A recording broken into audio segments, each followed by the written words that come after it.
오늘 함께 은혜 나누실 말씀 사무엘상 7장 12절로 14절의 말씀입니다. 사무엘상 7장 12절에서 14절의 말씀 같이 한 목소리로 합독하시겠습니다.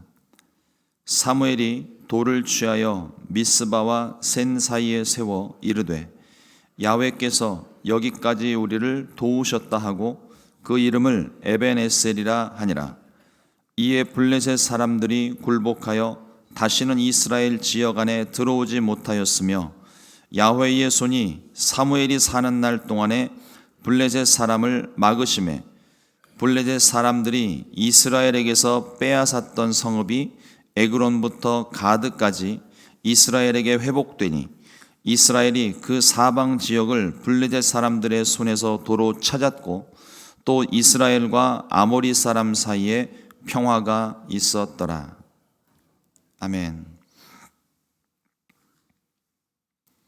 오늘 함께 봉독한 사무엘상 7장 12절로 14절의 말씀을 가지고 도우시는 하나님이라는 제목으로 함께 말씀의 은혜를 나누겠습니다. 미스바에 모여있는 이스라엘은 하나님의 도우심을 얻어 블레셋과의 전쟁에서 크게 승리를 했습니다. 하나님께서 큰 천둥소리와 같은 우레소리를 내셔서 블레셋 사람들의 마음을 당황하게 만들었어요. 요즘이야 천둥번개가 치고 날벼락이 쳐도 사람들이 별로 놀라지는 않는데 옛날 사람들은 천둥이 치면 하늘이 놓였다고 생각을 했습니다.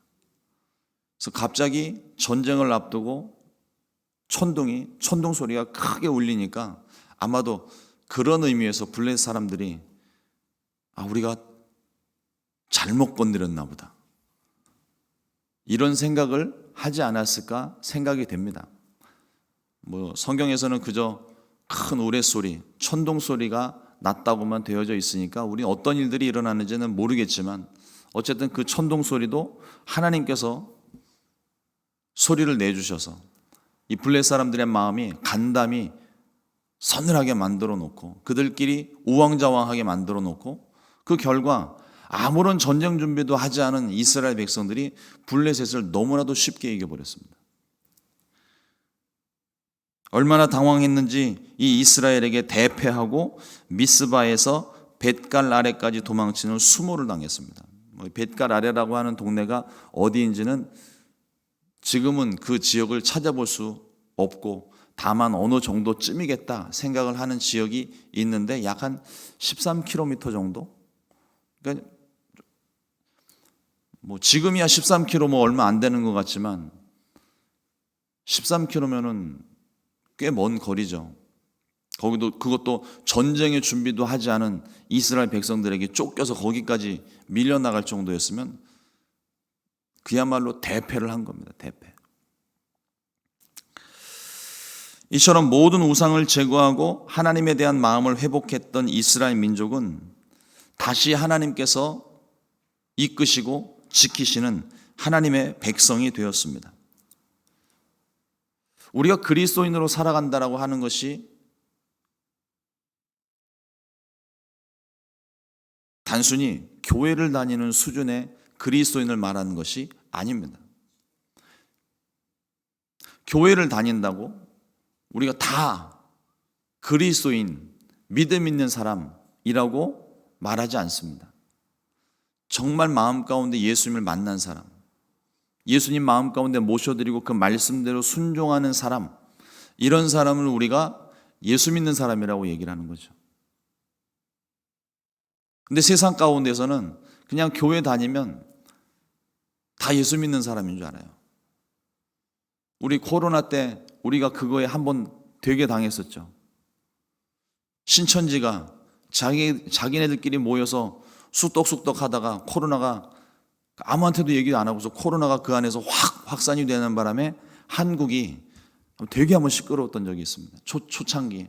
그때 아무리 교회에서 신천지는 교회가 이단으로 정죄한 우리와는 아무 상관이 없는 단체입니다, 아무리 교회에서 떠들어도요, 세상 사람들이 볼 때는 다 그 사람이 그 사람인 거예요.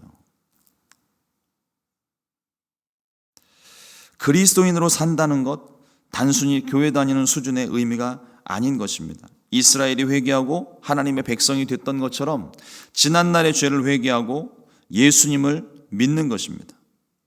죄로 물들었던 옛사람이 죽어지고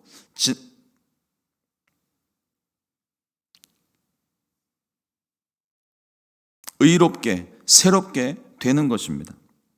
내가 주인이었던 삶을 버리고 나 대신 하나님이 주인 되시는, 내 안에 내가 아니라 그리스도께서 사시는 새 삶을 사는 것이 그게 참된 그리스도인의 삶입니다. 이와 같은 그리스도인으로 살게 되시기를 주님의 이름으로 축원합니다. 다시금 하나님의 백성으로 회복된 이스라엘이 섬기는 하나님은 어떠한 하나님이신가? 오늘 말씀을 통해서 두 가지 하나님의 모습을 발견하고 은혜 나누기를 원합니다. 첫 번째, 에벤에셀의 하나님입니다. 12절 말씀에 보면 사무엘이 돌을 취하여 미스바와 센 사이에 세워 이르되 야훼께서 여기까지 우리를 도우셨다 하고 그 이름을 에벤에셀이라 하니라. 에벤에셀의 이름의 뜻은 도움의 돌이라는 뜻입니다. 그런데 여기에 하나님이 여기까지 우리를 도우셨다는 의미를 덧붙인 이름이 되었어요. 이스라엘은 미스바에서 기도 모임을 하다가 큰 전쟁을 승리하게 되었습니다. 초자연적인 하나님의 구원을 경험을 하게 된 거예요. 하나님이 구원의 사건들을 보면은요, 신기할 만큼 놀랍습니다. 전혀 상상하지 못했던 방법, 아무도 예상하지 못했던 방법, 그런 방법들을 하나님이 사용을 하시는 거예요. 우리가 홍해 앞바다에서 만약에 우리가 건너가야 되는데 길이 없다? 그럼 우리가 보통 생각하기를 하나님이 구원을 하신다고 치면 하나님이 갑자기 큰 배를 보내주신다든지 아니면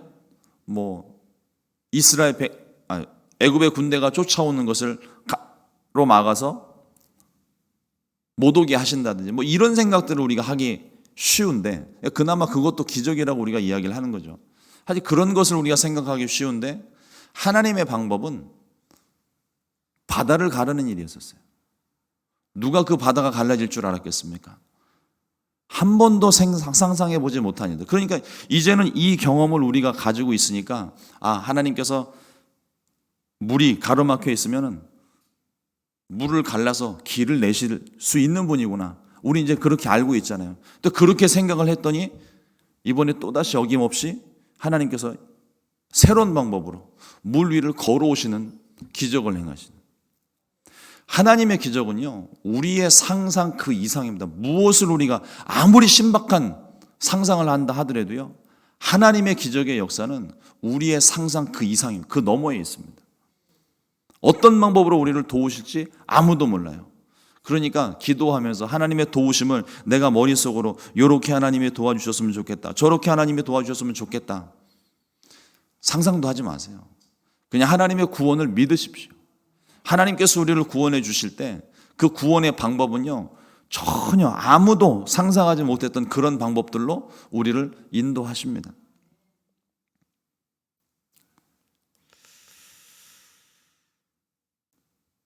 사무엘은 이 역사적인 사건을 백성들에게 기억시키기 위해서 그 자리에 돌단을 쌓고 이름을 에벤에셀이라고 불렀습니다. 하나님의 놀라운 구원 사건을 영원토록 기억하게 하기 위해서죠. 여기까지 도우시는 하나님, 에벤에셀이라는 이름입니다. 그런데 이 에벤에셀의 의미에서 두 가지 더 추가적으로 얻는 교훈들이 있습니다. 그 첫 번째가 하나님의 도우심은 하나님을 간절히 찾는 자에게 찾아온다는 것입니다. 하나님의 거룩한 언약궤를 가지고서도 형식적인 모습만 가지고 있을 때에는 전쟁에서 패했어요. 심지어는 자기네들 목숨보다 소중히 여겼던 언약궤마저 빼앗기는 수모를 겪었습니다.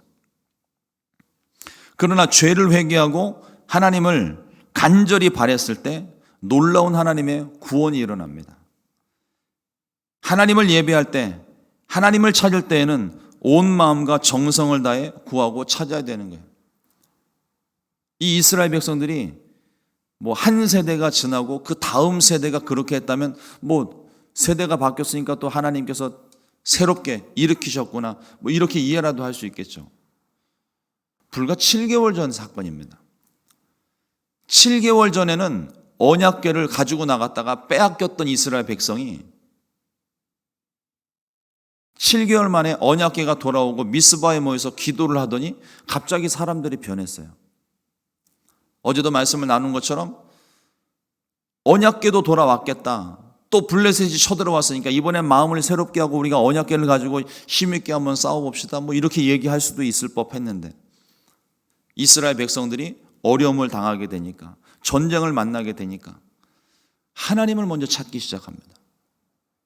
사무엘에게 찾아가서 우리를 위하여 기도해달라. 놀라운 변화입니다. 하나님을 의지하고 하나님을 믿고 하나님의 구원을 구하게 되니까 하나님께서 일을 하기 시작하시는 거예요. 잠언 8장 17절 말씀에 나를 사랑하는 자들이 나의 사랑을 입으며 나를 간절히 찾는 자가 나를 만날 것이니라. 하나님을 예배할 때 온 마음과 정성을 다해서 예배하라고 하셨습니다. 우리가 어려움을 당하게 되면 하나님을 찾아요. 그때는요, 누가 시키지 않아도 정말 열심히 하나님을 찾습니다. 간절한 마음으로 찾습니다. 못 가게 해도 어떻게든 하나님을 찾습니다. 성전 가운데 못 나가게 하면 방구석에 틀어박혀서라도 하나님께 기도하고 하나님을 찾습니다. 그게 진짜 믿음인 거예요. 우리의 마음을 쏟아내는 겁니다. 하나님 아니면 나의 도우심이, 나를 도와줄 수 있는 분이 어디도 없으니까 하나님 나 좀 살펴주세요. 하나님 나를 좀 도와주세요. 하나님 나 너무 힘들어요. 하나님께 부르짖어 기도하면 하나님께서 그 기도에 반드시 응답해 주십니다. 온 마음과 정성을 다해 오직 하나님만 예배하고 하나님의 도움을 얻게 되시기를 주님의 이름으로 축원을 드립니다.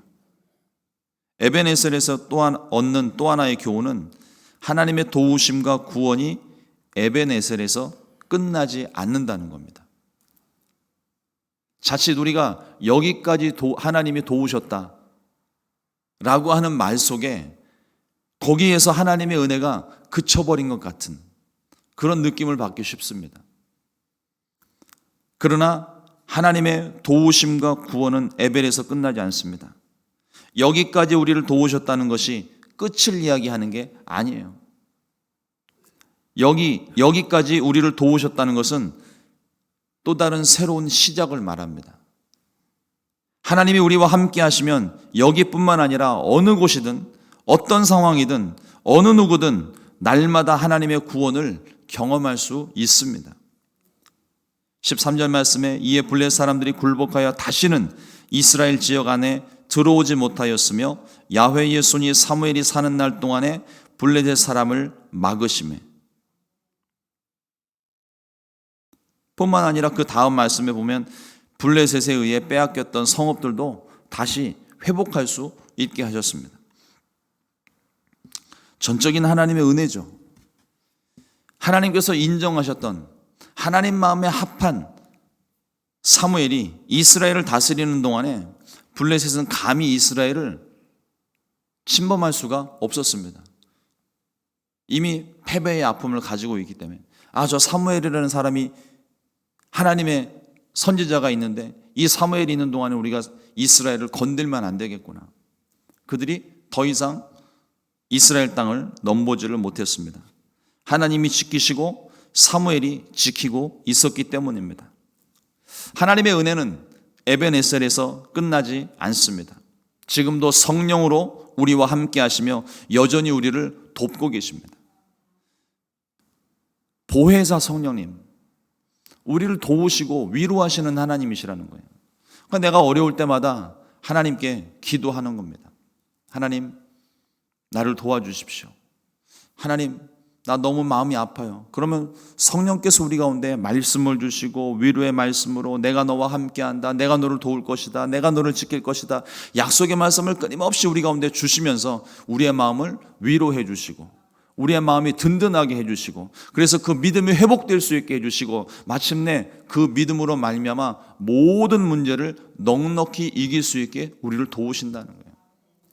우리를 도우시는 분이, 우리 일상생활 가운데서도 우리를 돕는 분이 옆에 한 사람만 있으면, 속상한 내 이야기 들어줄 수 있는 한 사람만 있으면, 그러면 그 힘들고 어려운 상황 내가 견딜 수가 있잖아요. 버틸 수가 있잖아요. 하물며 하나님입니다. 그 하나님을 내가 의지하고 그 하나님이 나와 함께 하시며 나를 도우신다는데 뭐가 더 부럽겠어요? 여호와는 나의 목자시니 내게 부족함이 없으리로다. 여러분, 이 부족함이 없으리로다라는 이 의미를 너무 물질적인 개념으로만 생각하지 마세요. 하나님이 계시면 다 필요가 없는 거예요. 알아서 채우시고 공급하시고 없어도 상관없어요. 사랑하는 사람과 함께 할 수만 있다면 쪽방도 괜찮고 텐트 안도 괜찮고, 그 주님이 나와 함께 하신다는 약속의 말씀, 그 말씀과 함께 세상 끝날까지 우리와 함께 하신다고 하셨습니다. 그러므로 에베네셀에서 끝나는 게 아니라 에베네셀의 하나님이 임마누엘의 하나님이 되시고, 그 임마누엘의 하나님이 보혜사 성령님으로 이제 우리 가운데 영원토록 함께 하시는 겁니다. 이러므로 도우시는 하나님과 함께 날마다 은혜 가운데 승리하며 살아가게 되시기를 예수님의 이름으로 축원을 드립니다. 두 번째로 이스라엘의 사사 사무엘입니다. 14절 말씀을 보면 블레 사람들이 이스라엘에게서 빼앗았던 성읍이 에그론부터 가드까지 이스라엘에게 회복되니 이스라엘이 그 사방 지역을 블레셋 사람들의 손에서 도로 찾았고 또 이스라엘과 아모리 사람 사이에 평화가 있었더라. 어디서 많이 본 말씀 같지 않으십니까? 저는 이 말씀을 딱 보면서 뭘 생각했냐면 사사기의 말씀들을 생각했어요. 이스라엘 백성이 죄를 범하고 하나님의 심판을 받고 그들이 부르짖어 너무 힘들다고 부르짖었을 때 하나님이 하나님의 영에 감동된 사사들을 세우십니다.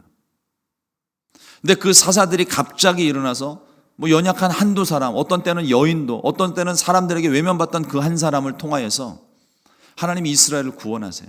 그리고 구원하신 다음에는 그때로부터 몇 년 동안 화평하니라, 평안하니라. 오늘 14절 말씀에도 보니까 이스라엘과 아모리 사람 사이에 평화가 있었더라. 똑같은 표현이거든요. 근데 그 평화가 있었더라라는 그 표현이 무엇을 의미하는 걸까요? 이스라엘의 마지막 사사로서 사무엘이 본격적으로 활동하기 시작했다는 말입니다. 사무엘이 사사로서 활동을 했다는 것이 무슨 의미겠습니까?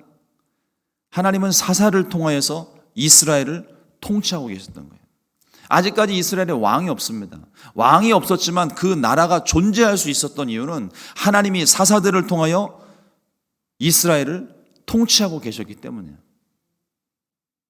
이걸 깨닫지 못한 이스라엘 백성들이 결국에는 왕을 요구를 하지만, 그러나 그 왕조차도 하나님께서 세우시는 거예요. 하나님이 허락지 아니하시면 어느 누구도 왕이 될 수가 없습니다. 그 왕들조차도 하나님의 말씀에서 자유할 수 있는 게, 자기가 권력을 가지고 있다고, 자기가 뭐 법을 세울 수 있다고 아무리 큰 소리를 쳐도 하나님께서 오늘 그 목숨을 찾으시면 아무 의미 없는 게 우리 인생들 아닙니까? 왕이 서든 사사가 서든, 뭐 사사가 아니라 또 다른 어떤 하나님의 사람이 서든 이스라엘을 결국 다스렸던 건 하나님이십니다.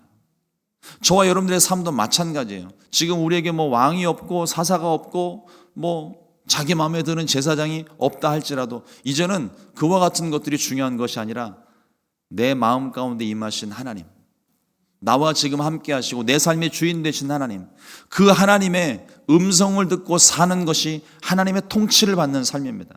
하나님의 인도하심을 받는 삶이에요. 그 인도하심이 있다면 그 말씀에는 우리가 순종하며 살아야죠.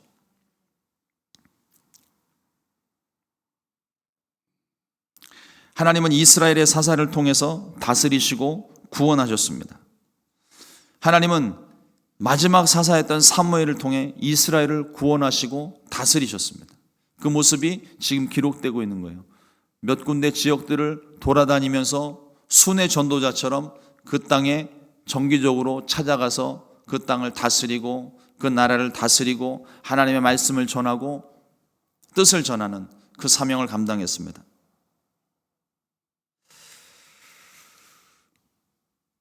내가 어떤 계획을 가지고 있다 하여도 그것이 하나님께 쓰임받는 도구일 뿐입니다. 아무리 좋은 생각, 아무리 좋은 방법 있다 할지라도 그것은 하나님의 뜻을 이루는데 쓰임받는 도구에 불과한 거예요. 그러므로 내가 아무리 지혜롭고 할 일이 많고 내가 하는 일이 많고 섬기는 일이 많고 가진 것이 많고 학식이 많고 명예가 많아도 절대로 우리가 교만할 수 없는 것은 그 하나님께서 그것을 통하여서 나를 사용하시는 것이지 뭐 내가 특별히 뭐가 잘나서 사용하시는 게 아니랍니다. 아무리 많은 걸 가지고 있어도 하나님이 쓰시지 않으시면 그건 다 무용지물인 거죠.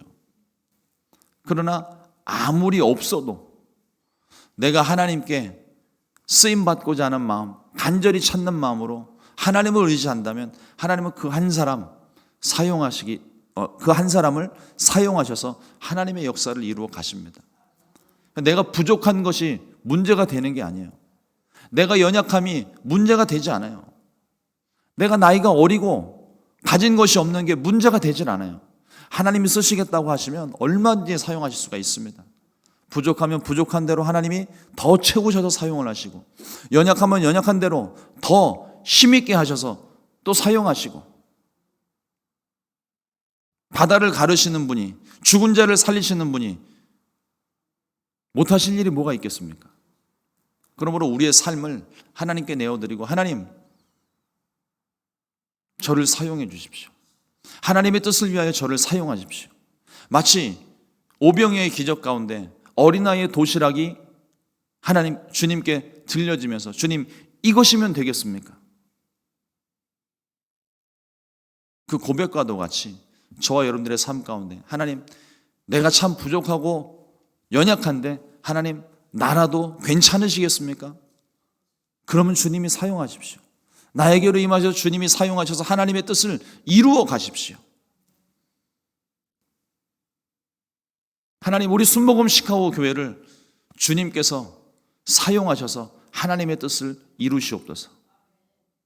이 교회 가운데 하나님의 역사가 이루어질 때 하나님 부족한 저라도 필요하시면 사용하십시오. 날마다 이와 같이 고백하여서 하나님께 쓰임받는 하나님의 도우심과 위로하심이 넘쳐나는 복된 삶이 되시기를 주님의 이름으로 축원을 드립니다. 기도하겠습니다. 하나님 감사합니다. 오늘도 주의 말씀을 통하여 우리를 도우시는 하나님, 여기까지 도우셨던 하나님이 앞으로도 영원히 우리와 도우실 것이라는 약속의 말씀과 또 우리의 삶 가운데 내가 가진 모든 것, 내가 행하는 모든 것, 그 위에 하나님께서 우리를 다스리시고 사용하고 계심을 오늘 말씀을 통하여 깨닫게 하시니 감사합니다. 하나님, 우리가 주님 뜻대로 쓰임받기를 원합니다. 부족한 나의 삶이라도, 연약한 나의 모습이라도, 보잘것없는 작은 우리들의 손길이라도 주님의 뜻을 위해서라면 우리가 주님께 쓰임받기를 원하고 주님께 내어놓사오니 하나님 마음껏 사용하여 주시고 그래서 하나님 나라가 점점 더 흥왕할 수 있도록 은혜를 베풀어 주시옵소서. 오늘 하루를 살아가면서 내가 어디에 있든지 나와 함께 하시는 하나님, 나를 도우시는 하나님과 동행하기를 원합니다. 만나는 사람마다 하나님의 통치와 은혜를 선포할 수 있게 해주시고 무엇보다 하나님 우리가 그리스도인으로 예수님 믿는 사람으로 새롭게 변화된 사람으로 세상 가운데 그 모습이 나타나 하나님의 살아계심을 증거할 수 있도록 주님 우리를 사용하여 주시옵소서. 오늘 하루도 주님의 은혜가 충만하기를 간절히 소망하고 예수님의 이름으로 기도드렸습니다. 아멘. 주님과 하신 기도로